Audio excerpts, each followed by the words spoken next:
فرقه من دي حد يقول لك لا انت مفروض تجهز الناس دي في مباراه زي دي عشان يبقى عندك صف تاني لما تيجي تميل تلاقي شوبير جاهز، تيجي تميل تلاقي بيرس ده شوبير جاهز. مصاب اصلا. مين؟ شوبير مش مهم، انا بكلمك بشكل حمزه علاء بشكل عام. حمزه علاء واخد بالك، يوسف ايمن داير اللي احنا ما شفناهوش صح ولا غلط، جهزوا في ماتش زي ده.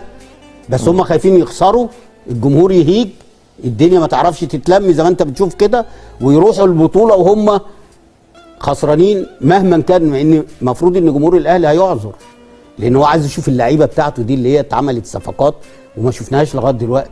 فانت احلى قصدك ان مفيش فرصه افضل من كده بالظبط انك تشوف ده اللعيبه لو انت عايز. بس انا من وجهه نظري اهلي وزمالك ومصري وبيراميدز ما يلعبوش البطوله دي ويتلعب فكره يعني عندك بالظبط كده، ويتلعب ل 14 نادي عشان نحس او الانديه دي تحس ان البطوله دي للغلابه.